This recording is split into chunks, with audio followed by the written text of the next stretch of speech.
আমি এত টাকা নগদ দিলাম তাকে, সেটা আপনি তাকে অর্থাৎ মেয়েকে সরাসরি হাতে পেমেন্ট করবেন।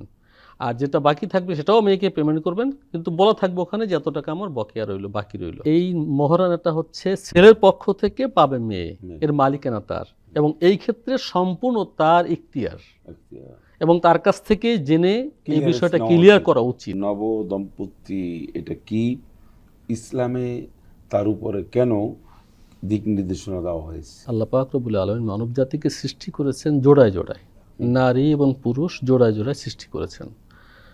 তো এক পর্যায়ে এসে আল্লাহ পাক এই জোড়া আবার তৈরি করে দেন, অর্থাৎ যখন একটা ছেলে এক পরিবারে জন্মগ্রহণ করে, সেইখান থেকে অন্য পরিবারের একটি মেয়েকে নিয়ে সে জোড়া তৈরি করে। এটাকেই বলা হয় নবদম্পতি, যাদেরকে আমরা বিবাহ বন্ধনে আবদ্ধ করি। তো এই নবদম্পতির জন্য রাসূলুল্লাহ সাল্লাল্লাহু আলাইহি ওয়াসাল্লামের সুন্নাহর মধ্যে, কোরআন হাদিসের দৃষ্টিতে অনেক গুরুত্বপূর্ণ আমল রয়েছে। বিশেষ করে যে নবদম্পতি যখন স্বামীর বাড়িতে আসবে, স্বামী অবশ্যই তার স্ত্রীকে মোহরটা প্রদান করবে। মোহরটা প্রদান করা তার জন্য সম্মানের সাথে ওয়েলকাম করবে, তো অবশ্যই তাকে সাধুবাদ জানাবে, তাকে সম্মানের সাথে গ্রহণ করবে।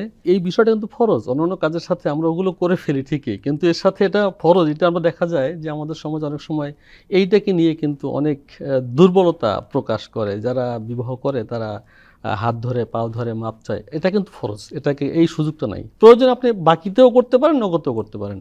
মানে আপনি দম্পতির জন্য করণীয় বলতে আপনি সর্বপ্রথম দেনমোহরকে নিয়ে শুরু করলেন। দেনমোহর নিয়ে শুরু করলাম। হ্যাঁ, ওকে। এখন এই দেনমোহরটা বাকি রাখা যাবে না? যাবে। কিভাবে রাখা যাবে? দেনমোহর আপনি যখন বিবাহ বন্ধনে আবদ্ধ হয়েছেন, বিবাহ তো অবশ্যই রেজিস্ট্রি হয়েছে, এবং আলাপ আলোচনার মাধ্যমেই তো আপনার দেনমোহর নির্ধারিত হয়েছে। তো সেক্ষেত্রে আপনি বলে দিবেন যে আমি এত টাকা নগদ দিলাম তাকে, সেটা আপনি তাকে অর্থাৎ মেয়েকে সরাসরি হাতে পেমেন্ট করবেন। আর যেটা বাকি থাকবে সেটাও মেয়েকে পেমেন্ট করবেন, কিন্তু বলা থাকবে ওখানে যে এত টাকা আমার বকেয়া রইল, বাকি রইল। এই চুক্তিটা কি বিবাহের পরে হবে না আগেই হবে? তাদের মধ্যে একটা কনভারসেশন হবে? এটা তো সাধারণত আমাদের দেশে বা আমাদের সমাজে হয়, মুরব্বী পর্যায়ের মধ্যেই হয়। কিন্তু মুরব্বীর পর্যায়ে হওয়াটা কি জরুরি না? ছেলে এবং মেয়ে দুইজনের মানে মেসেজ ক্লিয়ার থাকা উচিত। এই মহারণাটা হচ্ছে ছেলের পক্ষ থেকে পাবে মেয়ে, এর মালিকানা তার, এবং এই ক্ষেত্রে সম্পূর্ণ তার ইখতিয়ার, এবং তার কাছ থেকে জেনে এই বিষয়টা ক্লিয়ার করা উচিত। ছেলের তৌফিক রয়েছে যা মুরব্বীরা ডিমান্ড তার বেশি করেন, কিন্তু মেয়ে সে এত ডিমান্ড তার নেই।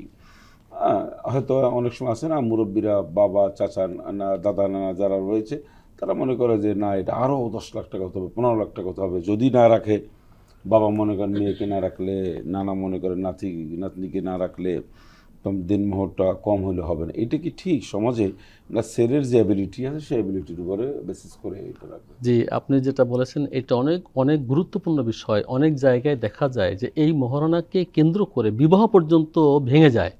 যে বিবাহটা বন্ধনটা আবদ্ধ হওয়ার জন্য প্রস্তুতি নিয়েছিল, শুধু এই মহারণার কারণে বিবাহ বন্ধন ভেঙে যায়, এবং এই মহারণা নিয়ে ঝগড়াঝাটি, মারামারি, কাটাকাটি পর্যন্ত হয়। এটা কখনোই উচিত নয়। রাসূল করিম সাল্লাল্লাহু আলাইহি ওয়াসাল্লামের কাছে এক সাহাবী আসলেন, ইয়া রাসূলুল্লাহ, আমি বিবাহ করব। রাসূল সাল্লাল্লাহু আলাইহি ওয়াসাল্লাম জিজ্ঞাসা করলেন, তোমার কাছে কি আছে? তিনি বললেন, আমার কাছে কিছু নাই। তিনি বললেন, ওয়ালাউ কানা খাতিমান মিন হাদিদিন, তোমার কাছে একটা লোহার আংটিও নাই? খুব অল্প দামের বস্তু। তিনি বললেন যে না। তারপরে তিনি জিজ্ঞাসা করলেন, তুমি আর কি পারো, তোমার কাছে কি এমন কি আছে? ইয়া রাসূলুল্লাহ, আমি কোরআন তেলাওয়াত করতে পারি। সুবহানাল্লাহ। এই কোরআন তেলাওয়াত দিয়ে তোমার স্ত্রীকে কোরআন তেলাওয়াত শিখিয়ে দিবে, এটাই তোমার মহারণা। তার মানে হচ্ছে তাকে দিতেই হবে। এখন এখানে তার সক্ষমতা আছে, এটা সম্পূর্ণরূপে ছেলের সক্ষমতার উপর নির্ভর করবে মহারণা। আমরা বিবাহ বন্ধনে আমরা কিন্তু একটা বদ নিয়ত করি, অভিভাবকরা যারা থাকি, যে মেয়েকে যদি অনেক টাকা মোহরে না বেঁধে রাখি তাহলে তো ছেলে যদি ছেড়ে দেয়